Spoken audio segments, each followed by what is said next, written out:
is if you look at what's happening, gold is signaling, if you like, it is anticipating a collapse in the purchasing power of fiat currencies. I reckon this is the end of the fiat currency era, which started in 1971. Now, under those circumstances, you're going to see prices rising, not because they're rising, they'll actually be falling in real terms, but because the currencies are falling even more rapidly.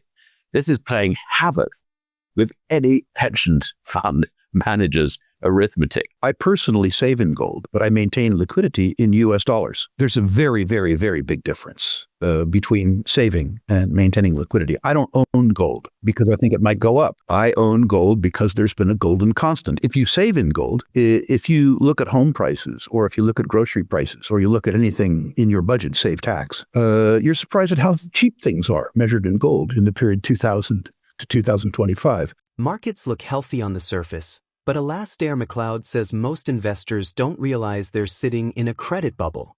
Returns aren't being driven by real productivity or sustainable value, but by leverage, speculation, and momentum chasing. It has the same feel as the dot-com mania or even the late 1920s before the crash. When the leverage cycle ends, currencies themselves will take the hit, with purchasing power eroding faster than most people expect. That's where he believes physical gold steps in. Not ETFs, not derivatives, but actual ownership of the metal. Gold and silver are positioned to benefit as industrial demand from economies like China and Russia collides with weakening fiat currencies. Even base commodities could see dramatic repricing as the world reorients around resource-heavy growth. Rick Rule builds on that point by looking back at the 1970s. In that decade, the US dollar lost roughly 70 to 75% of its purchasing power. If a similar loss happens over the next 10 years, Rule argues gold's nominal price could easily triple or quadruple. That's not speculation, it's simply gold doing what it has always done when currencies fail: preserve value. But Rule also cautions against treating gold as the only answer. In the same 1970s environment where gold soared, Warren Buffett achieved strong returns without touching the metal. His point is clear: gold should be a core hedge, a defensive anchor in portfolios, but not the entirety of a strategy. True resilience comes from balance, not overconcentration. If you found value in this breakdown, please hit the like button, subscribe, and share it with other investors who are paying attention. We're here to keep bringing you sharp analysis and voices that actually understand what's unfolding. Thanks for watching. I mean, anyone looking at a pension fund is actually on a loss, or a loser. The only thing you can really do now is protect yourself against the declining purchasing power of currencies. And the only way in which you can do that is to buy physical gold. I mean, I would prefer ownership of gold rather than indirect credit through an ETF. And the other thing, I think, is to look at maybe some other commodities, because the one thing that's happening, which we just don't understand in the West, is that there's a whole world out there being run by, dare I say, China and Russia, are small enemies, but they basically are assembling the majority of the world's population, and they're going to industrialize it. And that's going to require an awful lot of base metals. It's going to require also gold and silver for monetary purposes. And so that's the area where you've got to look. And we haven't had any sort of move out of conventional investments into these defensive sectors. And that, I think, is going to be an interesting challenge, particularly when you understand that equity markets are basically being sustained by a credit bubble. I mean, just look at what's been going on with the leverage, if you like, the debt leverage through loans, to investors who have been leveraging up in order to improve their returns on, presumably on the Magnificent Seven or whatever. They're so greedy. I mean, the latest figures from FINRA looks. I mean, you're looking at over $1 trillion outstanding there. Now that's got to be unwound, and it will. I mean, it's a sign, if you like. It's the clearest sign that this is a credit bubble. And if you look at the behavior of investors, I mean, they're just chasing momentum. who gives a damn about value? That's not the way to go. So it reminds me so much of the dot-com bubble back in 2000. So all the symptoms are there, the psychology and everything else. And then on top of that, we've got President Trump's beautiful tariffs. And I tell you, this just reminds me of 1929 when we had, the roaring 20s, which was the puffing up of credit, the credit bubble. And then you had the collapse from a high point, I think in September 29. The market lost 90%. And guess what? We had tariffs as well, Smoot-Hawley Tariff Act. That came in. The whole situation is so reminiscent of that. But this is far larger. This is a dangerous time. But at some stage, investment managers are going to realize they're doing completely the wrong thing. And I think it's just beginning. For example, you see major banks like Goldman Sachs, Bank of America, Citicorp, whatever, now saying gold's going to go 4,000 or 4,300, whatever they say. But think about their poor clients. They haven't got any.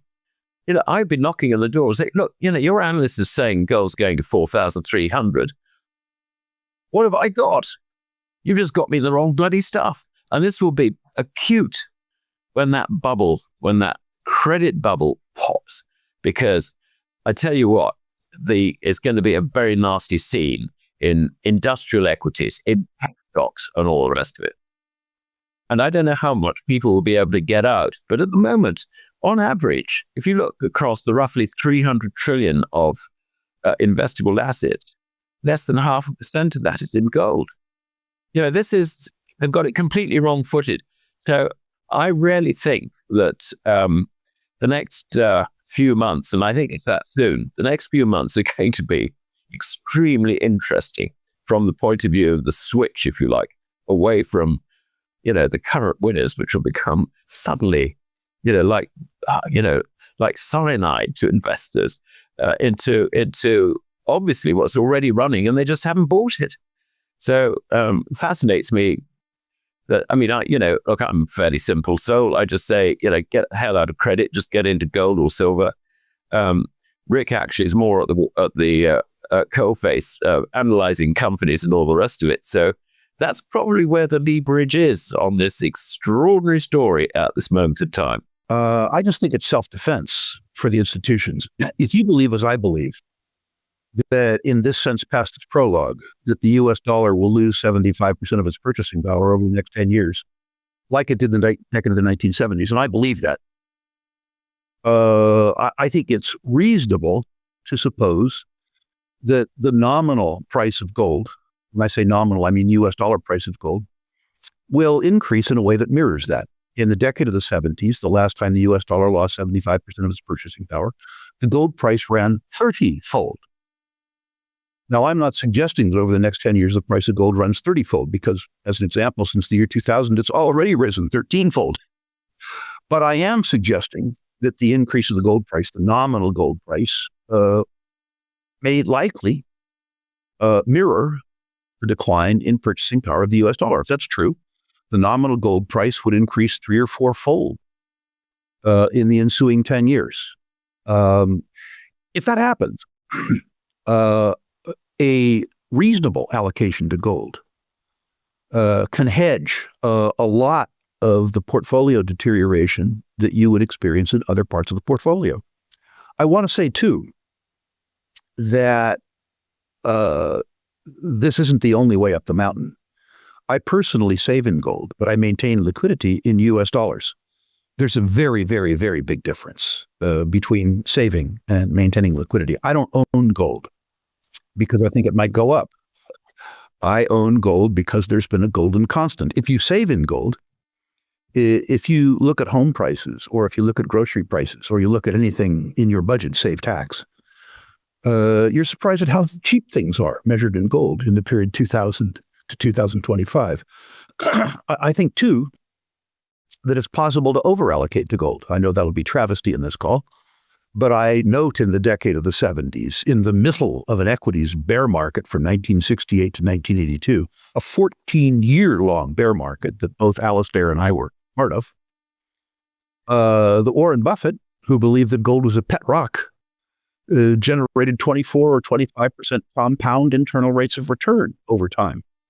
I would suggest to you that gold is merely a component, albeit a major component of the strategy that will get you through the next 10 years. Alasdair mentioned earlier that on a global basis, allocation to gold relative to other savings and investment asset classes, according to JP Morgan Chase, is about 0.5%, despite the blandishments of the Harvard endowment.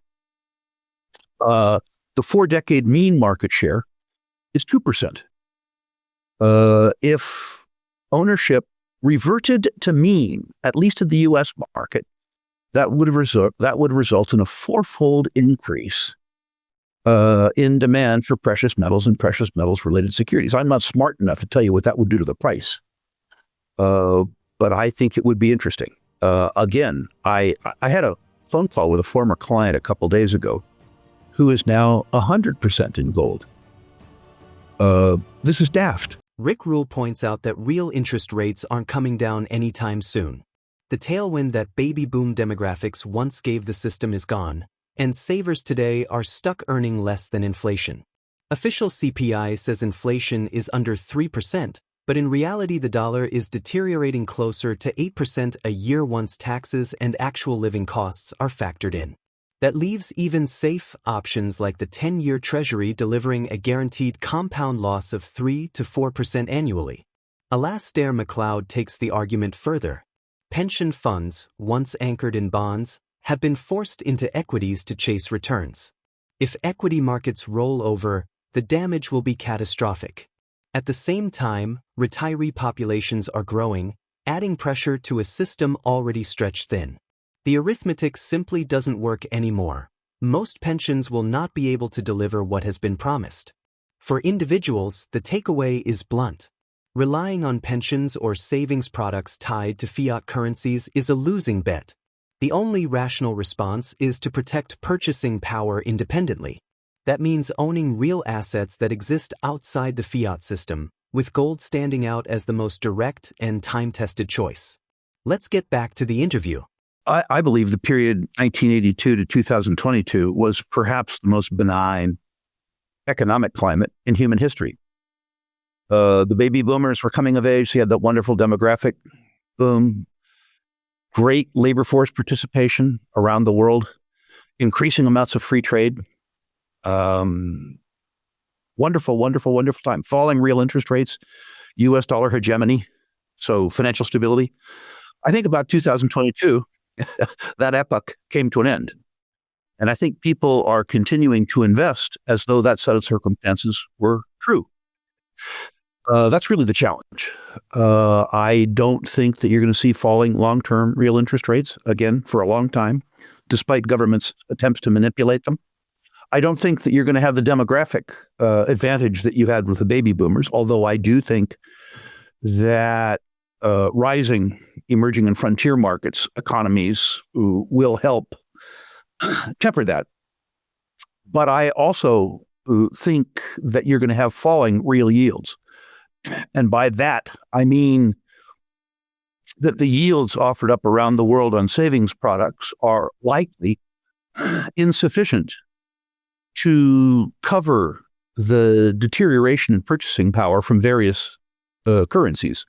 Most importantly, of course, being the U.S. dollar. I say most importantly, not merely because I'm American, but because the U.S. economy generates 23% of the world's savings and investments. It is, for better or for worse, still the world's reserve currency. If you believe the CPI, the government statistic, I refer to it as the CPI, you believe that the deterioration of the U.S. dollar is proceeding along at about 2.9% a year compounded. Not good, but not bad.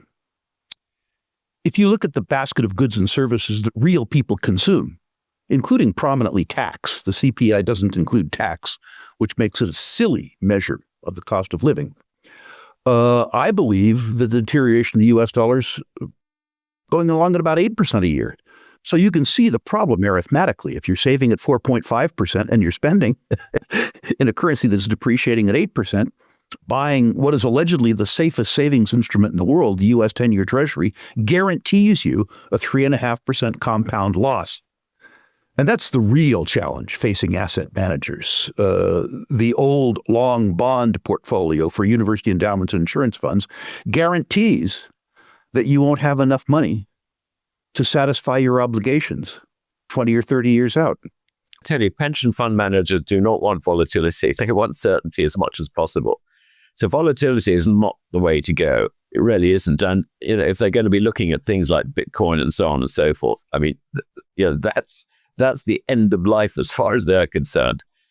I mean, the situation that Rick described is exactly the same in Europe, but we've got other things on top which make it even worse.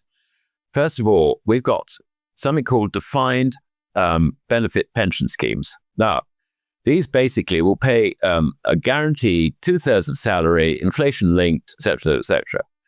But guess who's got them? Bureaucrats, civil servants. Nobody else has got them. So in other words, the cost of this is just escalating. And as to Rick's point about inflation, I mean, not only is it running at a far higher level than CPI statistics would have us believe, but on top of that, my forecasts are that we're going to get far higher inflation in the next 2 years. The reason I say that is if you look at what's happening, gold is signaling, if you like, it is anticipating a collapse in the purchasing power of fiat currencies. I reckon this is the end of the fiat currency era, which started in 1971. Now, under those circumstances, you're going to see prices rising, not because they're rising, they'll actually be falling in real terms, but because the currencies are falling even more rapidly. This is playing havoc with any pension fund manager's arithmetic. I mean, it really is. And then on top of that, of course, over the last, 50, 60 years, pension fund managers have been encouraged to diversify out of bonds and into equities. So when you get an equity market bubble going pop, this is going to again cause huge damage. And further on that, of course, was the sort of baby boomer population, which Rick and I are honourable members. We're all drawing pensions now, and the numbers have increased quite substantially. I mean, it's just everything in this arithmetic has just gone wrong.